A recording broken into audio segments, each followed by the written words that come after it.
하나님을 사랑하시는 여러분 안녕하세요. 지금부터 잠시 핸드폰을 내려놓으시고 온전히 하나님을 느끼시길 바랍니다. 구독과 좋아요는 이 채널을 유지하는 큰 힘이 됩니다. 그럼 시작하겠습니다. 많은 성도들이 가장 궁금해하는 질문이 있습니다. 11조는 반드시 내야 하는 의무일까요? 아니면 자유로운 선택일까요? 이 질문에 대한 답을 찾기 위해 성경의 다양한 관점들을 살펴보겠습니다. 먼저 11조를 의무라고 보는 입장의 근거들을 살펴보겠습니다. 구약 성경에는 11조에 대한 명확한 명령들이 여러 곳에 나타납니다. 레위기 27장 30절에서는 땅의 10분의 1은 곡식이든지 나무의 열매든지 여호와의 것이라 여호와의 성물이니라고 선언하고 있습니다. 이 말씀은 11조가 단순한 헌금이 아니라 원래부터 하나님의 것이라는 강력한 표현입니다. 또한 신명기 14장 22절에서는 너는 반드시 매년 토지 소산의 11조를 드릴 것이며라고 명령하고 있습니다. 여기서 반드시라는 표현은 선택사항이 아닌 의무임을 강조하는 말입니다.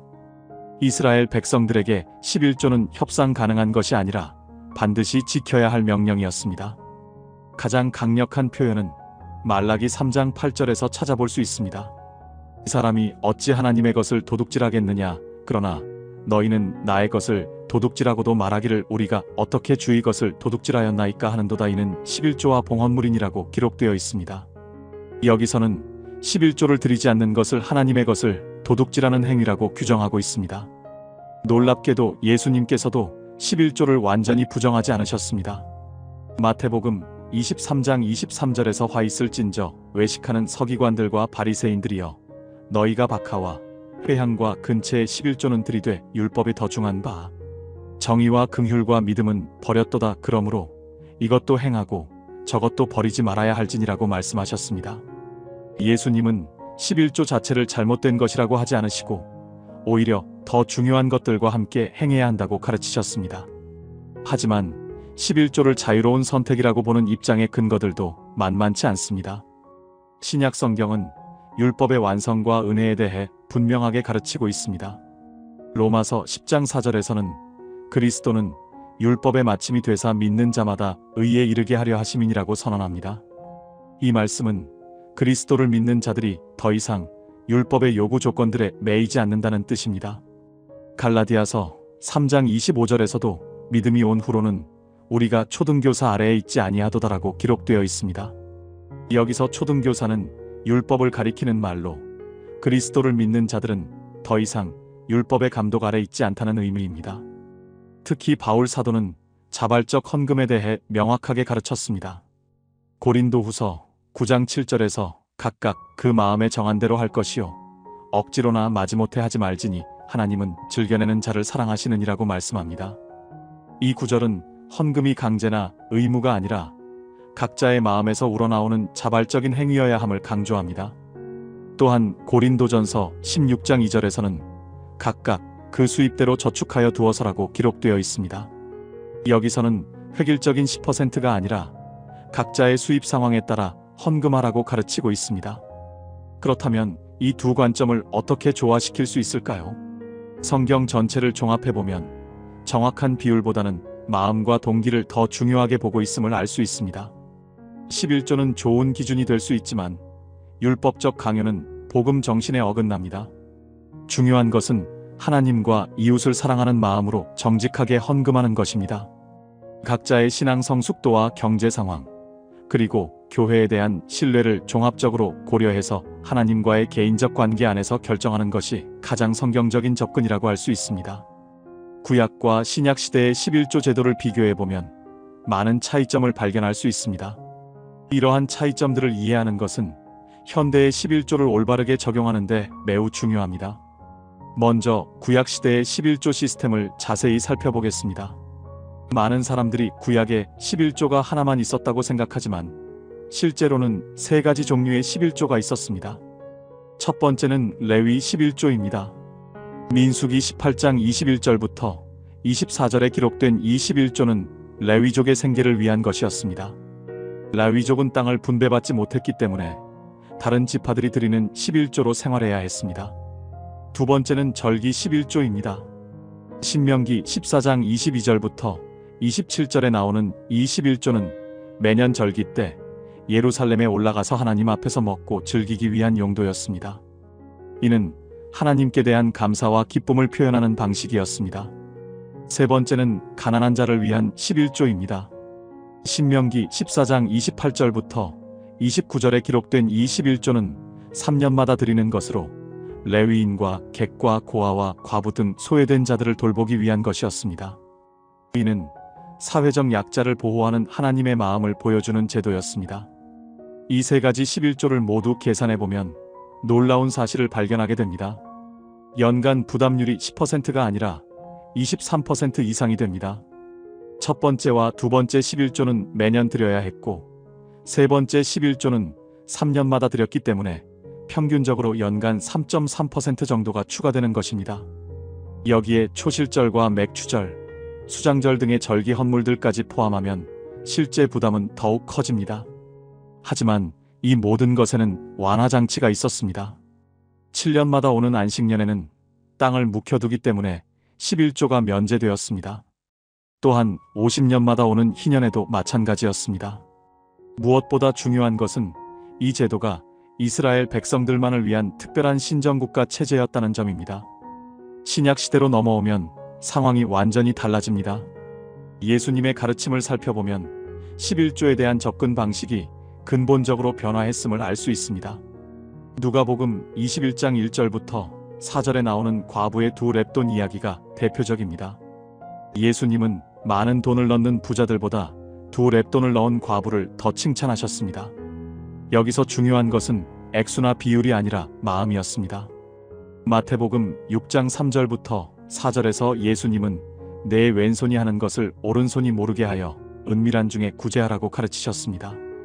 이는 헌금이 다른 사람에게 보이기 위한 것이 아니라 하나님과의 은밀한 관계에서 이루어져야 함을 강조한 것입니다. 또한 마태복음 19장에서 부자 청년에게 하신 말씀도 주목할 만합니다. 예수님은 그에게 가서 내 소유를 팔아 가난한 자들에게 주라고 하셨습니다. 여기서는 10%가 아니라 전 재산을 나누라고 하셨습니다. 이는 각 개인의 상황과 영적 필요에 따라 하나님의 요구가 다를 수 있음을 보여줍니다. 바울 사도의 가르침도 11조에 대한 새로운 관점을 제시합니다. 고린도후서 8장 12절에서 만일 즐겨하는 마음이 있으면 있는 대로 받으실 터이요 없는 것을 받지 아니하시리라고 말씀합니다. 이는 하나님께서 우리에게 없는 것을 요구하지 않으신다는 의미입니다. 각자의 능력과 형편에 따라 헌금하면 된다는 것입니다. 고린도후서 8장 3절에서는 마게도냐 교회들이 힘대로 할 뿐 아니라 힘에 지나도록 자원하여 헌금했다고 기록하고 있습니다. 여기서 주목할 점은 자원하여라는 표현입니다. 그들은 강요받아서가 아니라 스스로 원해서 헌금했습니다. 초대교회의 실천을 보면 더욱 놀라운 모습을 발견할 수 있습니다. 사도행전 2장 44절부터 47절에는 믿는 사람이 다 함께 있어 모든 물건을 서로 통용하고 또 재산과 소유를 팔아 각 사람의 필요를 따라 나눠주며라고 기록되어 있습니다. 사도행전 4장 32절부터 37절에도 비슷한 내용이 나옵니다. 믿는 무리가 한 마음과 한 뜻이 되어 모든 물건을 서로 통용하고 자기 재물을 조금이라도 자기 것이라 하는 이가 하나도 없더라. 흥미롭게도 신약 성경 전체에서 11조라는 용어는 거의 사용되지 않습니다. 대신 헌금, 연보, 구제 등의 용어가 사용됩니다. 초대교회는 11조보다 오히려 더 급진적인 나눔을 실천했습니다. 필요에 따라 재산을 팔아서 나누어주는 모습은 11조의 틀을 훨씬 뛰어넘는 것이었습니다. 이러한 구약과 신약의 차이점들을 종합해보면 11조에 대한 이해가 율법적 의무에서 자발적 은혜로 변화했음을 알 수 있습니다.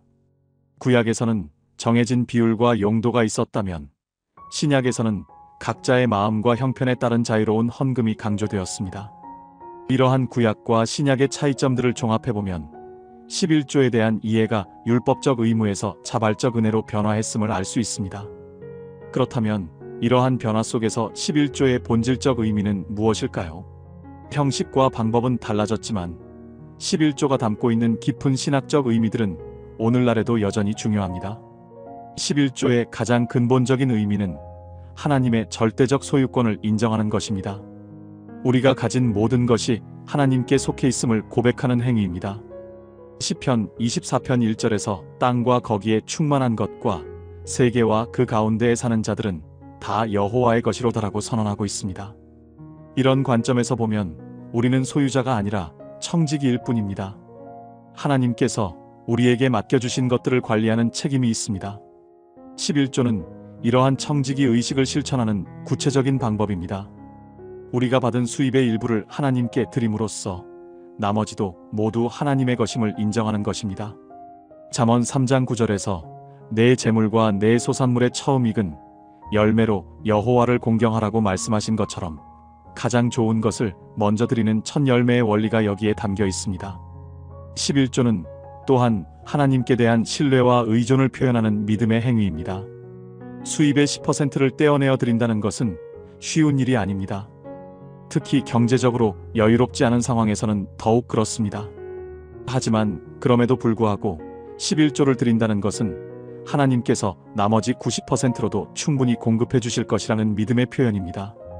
마태복음 6장 24절에서 예수님은 너희가 하나님과 재물을 겸하여 섬기지 못하느니라고 말씀하셨습니다.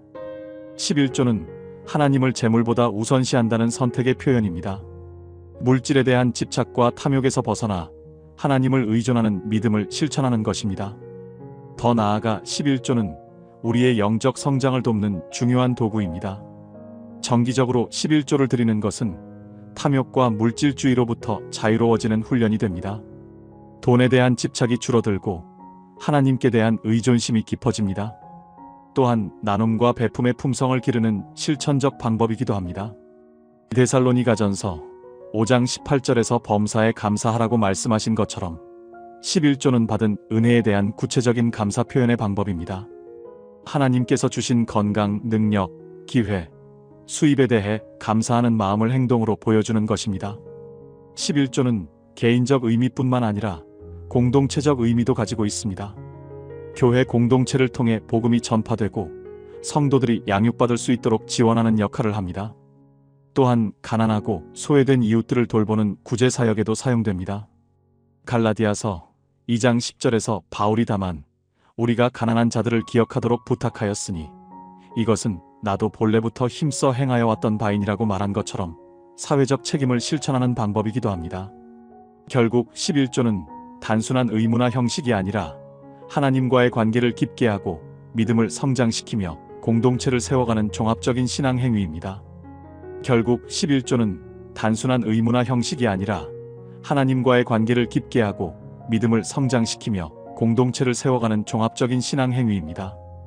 그렇다면 이러한 11조의 신학적 의미를 이해했을 때 우리는 실제로 어떻게 적용하고 실천해야 할까요? 막연한 이상론에 머물지 않고 현실적이고 구체적인 방법들을 함께 살펴보겠습니다. 개인의 상황을 점검하고 단계적으로 실천하며 어려움을 극복하는 지혜로운 방법들을 알아보겠습니다. 11조를 시작하기 전에 먼저 자신의 상황을 정확히 점검해야 합니다. 가장 중요한 것은 현재의 경제 상황을 솔직하게 평가하는 것입니다. 매월 들어오는 수입과 나가는 지출을 정확히 파악해 보십시오. 생활비, 주거비, 교육비, 보험료 등 필수적인 지출들을 제외하고 나서 11조가 가능한 수준인지 점검해야 합니다. 만약 최저 생계비도 부족한 상황이라면 무리해서 11조를 시작할 필요는 없습니다. 고린도후서 8장 12절에서 만일 즐겨하는 마음이 있으면 있는 대로 받으실 터이요 없는 것을 받지 아니하시리라고 말씀하신 것처럼 하나님께서는 우리에게 없는 것을 요구하지 않으십니다. 경제적 여유가 생길 때까지 기다리는 것도 지혜입니다. 다음으로 11조에 대한 자신의 동기를 점검해 보십시오. 의무감 때문인지, 축복받기 위해서인지, 아니면 진정한 감사와 사랑의 마음 때문인지 솔직하게 살펴보십시오. 고린도후서 9장 7절에서 억지로나 마지못해 하지 말지니라고 말씀하신 것처럼 올바른 동기는 매우 중요합니다. 잘못된 동기로 시작하면 나중에 부담이 되거나 실망할 수 있습니다. 또한 교회에 대한 신뢰도도 중요한 점검 사항입니다. 11조로 드린 헌금이 투명하고 선한 목적으로 사용되는지 확인해 보십시오. 교회 재정 운용이 투명하지 않거나 의심스러운 부분이 있다면 담임 목사나 당회와 솔직하게 대화해 보는 것이 좋습니다. 신뢰할 수 있는 선교단체나 구제기관을 통해 헌금하는 것도 하나의 방법입니다. 11조 실천은 단계적으로 접근하는 것이 지혜롭습니다. 첫 번째 단계는 기도와 말씀 묵상으로 시작하는 것입니다. 갑자기 10%를 드리기보다는 먼저 하나님의 뜻을 구하며 관련 성경 말씀들을 묵상해 보십시오. 말라기 3장 10절, 고린도후서 9장 6절부터 15절, 누가복음 6장 38절 등의 말씀들을 통해 하나님의 마음을 이해하려고 노력하십시오. 두 번째 단계는 점진적으로 시작하는 것입니다. 갑자기 10%가 부담스럽다면 1%나 3%부터 시작해서 점차 늘려가는 방법을 사용하십시오. 중요한 것은 액수가 아니라 꾸준함과 진정성입니다. 하나님께서는 우리의 마음을 보시기 때문에 작은 액수라도 정성스럽게 드리는 것을 기뻐하십니다. 세 번째 단계는 체계적인 관리 시스템을 만드는 것입니다. 자동이체를 이용하거나 매월 정해진 날짜에 11조를 드리는 등 정기적인 방법을 통해 꾸준히 실천할 수 있도록 하십시오. 가계부나 헌금 기록장을 만들어서 관리하는 것도 도움이 됩니다. 네 번째 단계는 다양한 형태를 고려하는 것입니다. 현금으로만 드리는 것이 부담스럽다면 봉사나 재능 기부 등을 함께 고려해 보십시오. 교회 청소, 주일학교 교사, 찬양대 봉사, 컴퓨터나 영어 등의 재능 기부도 하나님께서 기뻐하시는 헌신의 방법들입니다. 11조를 실천하면서 겪을 수 있는 어려움들과 해결책도 미리 알아두는 것이 좋습니다. 가장 흔한 어려움은 경제적 부담감입니다. 특히 처음 시작할 때는 생활비가 부족할까봐 걱정될 수 있습니다. 이런 경우에는 가계 지출을 다시 점검해보고 불필요한 부분들을 줄여보십시오. 또한 하나님의 공급하심에 대한 믿음을 키우기 위해 관련 성경 말씀들을 암송하고 묵상하는 것이 도움이 됩니다. 두 번째 어려움은 교회나 목회자에 대한 의구심입니다. 헌금이 어떻게 사용되는지 모르겠거나 투명하지 않다고 느낄 때가 있습니다. 이런 경우에는 담임 목사나 교회 재정 담당자와 솔직하게 대화해 보십시오. 대부분의 건전한 교회들은 재정 보고를 투명하게 하고 있습니다. 만약 여전히 의구심이 든다면 다른 방법으로 하나님께 헌금하는 것을 고려해 보십시오. 세 번째 어려움은 습관 형성의 어려움입니다. 처음에는 열심히 하다가 시간이 지나면서 잊어버리거나 소홀해질 수 있습니다. 이를 방지하기 위해서는 자동이체를 이용하거나 달력에 표시해두는 등의 시스템을 만드는 것이 좋습니다. 또한 11조 드린 날짜와 액수, 그때의 마음을 기록해두면 나중에 하나님의 은혜를 되돌아보는 데 도움이 됩니다. 가장 중요한 것은 11조가 부담이나 스트레스가 되지 않도록 하는 것입니다. 하나님께서는 즐겨내는 자를 사랑하신다고 말씀하셨습니다. 억지로 하거나 마지못해 하는 11조는 의미가 없습니다. 자신의 형편과 신앙 상태에 맞게 지혜롭게 실천하는 것이 가장 바람직합니다. 가장 중요한 것은 11조가 부담이나 스트레스가 되지 않도록 하는 것입니다. 하나님께서는 즐겨내는 자를 사랑하신다고 말씀하셨습니다. 억지로 하거나 마지못해 하는 11조는 의미가 없습니다. 자신의 형편과 신앙 상태에 맞게 지혜롭게 실천하는 것이 가장 바람직합니다. 이제 마지막으로 급변하는 현대사회에서 11조를 어떻게 이해하고 적용해야 할지, 그리고 미래의 11조는 어떤 모습일지 함께 전망해 보겠습니다.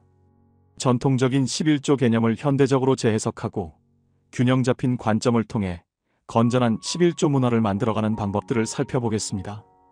현대사회는 구약시대나 초대교회 시대와는 완전히 다른 환경입니다. 가장 큰 변화는 수입 형태의 다양화입니다. 농업사회였던 구약시대에는 곡식이나 가축 등 자연산물이 주요 수입원이었습니다. 1년에 한 번 수확철에 소득이 집중되었고 계산도 비교적 단순했습니다. 하지만 현재는 상황이 완전히 달라졌습니다. 현대인들의 수입은 매우 복잡하고 다양합니다. 직장인들은 매월 고정급여를 받지만 여기에 보너스, 성과급, 각종 수당이 추가됩니다. 사업자들은 매월 수입이 불규칙하고 계절에 따라 편차가 큽니다. 프리랜서들은 프로젝트별로 수입이 들어오고 투자자들은 주식 배당금이나 부동산 임대료 등 다양한 소득원을 가지고 있습니다. 은퇴자들은 연금, 적금 이자, 자녀들의 용돈 등으로 생활합니다. 또한 현금 외에도 주식, 부동산, 암호화폐, 각종 포인트와 마일리지, 상품권 등 다양한 형태의 자산과 소득이 존재합니다. 어떤 청년은 유튜브 광고 수익으로, 어떤 주부는 온라인 쇼핑몰 운영으로, 어떤 노인은 텃밭 농사로 수입을 얻습니다. 이처럼 복잡한 수입 구조에서 11조를 정확히 어떻게 계산할 것인가는 쉽지 않은 문제입니다. 세금 문제도 고려해야 합니다. 총수입을 기준으로 할 것인지, 소득세를 제외한 순수입을 기준으로 할 것인지, 아니면 각종 보험료와 생활비까지 제외한 여유 자금을 기준으로 할 것인지에 대해 성경은 명확한 답을 주지 않습니다. 어떤 교회에서는 세전 총수입을 기준으로 하라고 가르치고, 어떤 교회에서는 세후 순수입을 기준으로 하라고 가르칩니다. 정답은 없지만 중요한 것은 일관성 있는 기준을 세우고 정직하게 적용하는 것입니다. 현대 교회의 운영 환경도 과거와는 완전히 달라졌습니다. 구약시대의 성전이나 초대교회의 가정교회와 달리 현대교회는 복잡한 조직과 다양한 사역을 운영해야 합니다. 건물 임대료나 관리비, 각종 공과금, 냉난방비, 보험료 등 기본적인 유지비만 해도 상당합니다. 담임 목사를 비롯한 여러 사역자들의 생활비, 교육비, 의료비, 은퇴 후 생활보장 등도 고려해야 합니다. 여기에 주일학교 교육 프로그램, 청년사역, 장년사역, 노인사역 등 다양한 연령대를 위한 사역비가 필요합니다. 또한 지역사회를 위한 구제사역, 해외 선교 지원, 신학교 후원, 다른 교회 개척 지원 등 대외적인 사역비도 상당합니다. 최근에는 온라인 예배를 위한 미디어 장비, 웹사이트 운영비, 각종 소프트웨어 사용료 등 과거에는 없던 새로운 비용들도 발생하고 있습니다. 이런 현실적 필요들을 고려할 때 체계적이고 안정적인 헌금 시스템은 교회 운영에 매우 중요합니다.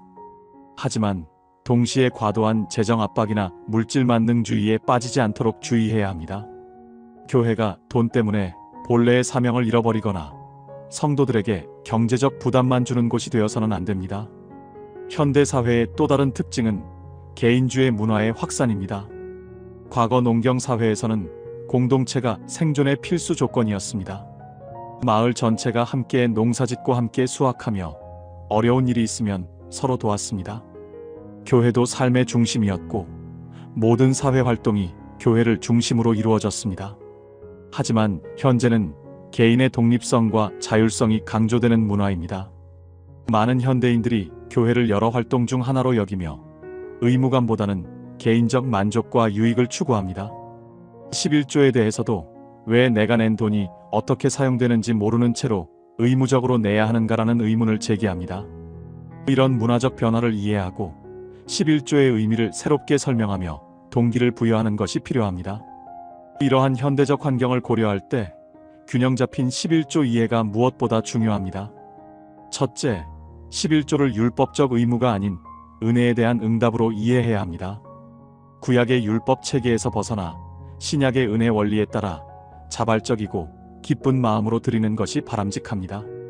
11조는 하나님께 빚진 것을 갚는 의무가 아니라 받은 은혜에 대한 감사의 표현이어야 합니다. 이는 마치 사랑하는 사람에게 선물을 주는 것과 같습니다. 의무감이나 강요 때문이 아니라 사랑과 기쁨에서 우러나오는 마음으로 주는 것입니다. 받는 사람도 억지로 주는 선물보다는 진심 어린 마음으로 주는 선물을 더 기뻐합니다. 하나님도 마찬가지입니다. 억지로 드리는 11조보다는 감사와 사랑의 마음으로 드리는 헌금을 더 기뻐하십니다. 둘째, 획일적이 아닌 개별적 접근이 필요합니다. 모든 사람에게 똑같은 10%를 요구하기보다는 개인의 경제 상황, 가족 환경, 신앙 성숙도, 교회에 대한 이해와 신뢰 등을 종합적으로 고려해야 합니다. 갓 취업한 청년에게와 안정적인 수입이 있는 중년에게 같은 기준을 적용하는 것은 무리입니다. 또한 부양가족이 많은 사람과 혼자 사는 사람의 상황도 다릅니다. 어떤 사람에게는 3%가 큰 희생이고 믿음의 표현일 수 있습니다. 반대로 어떤 사람에게는 15%도 부담스럽지 않을 수 있습니다. 중요한 것은 비율이 아니라 그 사람의 마음과 동기, 그리고 그가 처한 상황에서의 희생과 헌신입니다. 예수님께서 과부의 2렙돈을 큰 헌금보다 더 높이 평가하신 것도 바로 이런 이유입니다. 셋째, 교회나 다른 사람에 의한 강요가 아닌 성령님의 감동에 따른 자발적 헌금이 되어야 합니다. 11조를 하지 않는다고 해서 신앙이 부족하다거나 축복받지 못한다고 정죄해서는 안 됩니다. 또한 11조 여부로 교회 내에서의 대우를 달리하거나 차별해서도 안 됩니다. 각자가 하나님과의 개인적 관계에서 기도하며 결정할 문제입니다. 넷째, 투명성과 책임성이 보장되어야 합니다. 현대인들은 자신이 낸 헌금이 어떻게 사용되는지 알고 싶어 합니다. 이는 의심이나 불신 때문이 아니라 자신의 헌금이 의미 있게 사용되기를 바라는 마음에서입니다. 교회는 정기적으로 재정 보고를 하고 주요 지출 내역을 성도들과 공유해야 합니다. 미래의 11조는 어떤 모습일까요? 가장 중요한 변화는 투명성과 책임성이 더욱 강화될 것이라는 점입니다. 정보화 시대에 살고 있는 현대인들은 모든 정보에 쉽게 접근할 수 있고 투명성을 요구하는 목소리가 점점 커지고 있습니다. 교회들도 이런 변화에 적응해야 합니다. 온라인을 통한 실시간 재정 공개, 분기별 상세 보고서 제공, 주요 지출에 대한 사전 공지 등이 일반화될 것입니다. 헌금 방법도 혁신적으로 변화할 것입니다. 전통적인 헌금이나 수표 외에도 온라인 헌금, 신용카드 결제, 자동이체, 모바일 앱을 통한 간편 결제, QR코드를 이용한 즉석 헌금, 심지어 암호화폐를 이용한 헌금까지 다양한 방법들이 등장하고 있습니다. 특히 젊은 세대들은 현금보다는 디지털 결제를 선호하기 때문에 이런 변화는 가속화될 것입니다. 이런 기술적 발전은 헌금을 더욱 편리하고 체계적으로 만들 것입니다. 정기적인 자동이체를 통해 잊어버리는 일 없이 꾸준히 헌금할 수 있고 앱을 통해 헌금 내역을 쉽게 관리할 수 있습니다. 또한 즉석에서 감동받아 헌금하고 싶을 때도 현금이 없어서 못하는 일이 줄어들 것입니다. 지역적 한계도 사라질 것입니다. 과거에는 자신이 속한 교회에만 헌금할 수 있었지만 현재는 인터넷을 통해 전 세계 어디든 헌금할 수 있습니다. 아프리카의 선교사에게 직접 후원할 수도 있고 재해 지역의 구호 활동에 즉시 참여할 수도 있습니다.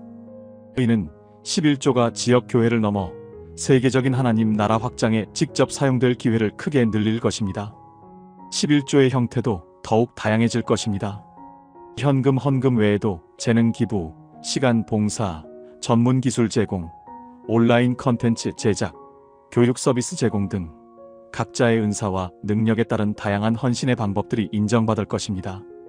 프로그래머는 교회 웹사이트를 만들어주고, 디자이너는 교회 홍보물을 제작하고, 의사는 무료 건강 상담을 제공하는 것도 모두 의미 있는 헌금이 될 수 있습니다. 특히 젊은 세대들은 경제적 여유가 부족한 대신 시간과 에너지, 그리고 다양한 재능을 가지고 있습니다. 이들이 가진 것들을 활용한 헌신의 방법들이 더욱 체계화되고 인정받을 것입니다. 교회도 헌금만이 아니라 이런 다양한 형태의 헌신을 격려하고 활용하는 방향으로 발전할 것입니다. 결론적으로 11조는 꼭 내야 하는 율법적 의무도 아니고 전혀 필요 없는 것도 아닙니다. 하나님과의 관계에서 자연스럽게 나오는 감사와 사랑의 표현이어야 합니다. 각자의 신앙 성숙도와 경제 상황, 교회에 대한 신뢰와 이해에 따라 지혜롭게 결정하되 인색하지도 무리하지도 않는 균형 잡힌 자세가 필요합니다. 무엇보다 중요한 것은 하나님과 이웃을 사랑하는 마음으로 즐거이 드리는 것입니다. 하나님은 우리의 겉모습이 아니라 마음을 보시며 억지로 드리는 많은 헌금보다 기쁜 마음으로 드리는 적은 헌금을 더 기뻐하십니다. 11조를 통해 하나님의 신실하심을 경험하고 나눔의 기쁨을 맛보며 하나님 나라 확장에 동참하는 복된 성도들이 되시기를 간절히 바랍니다.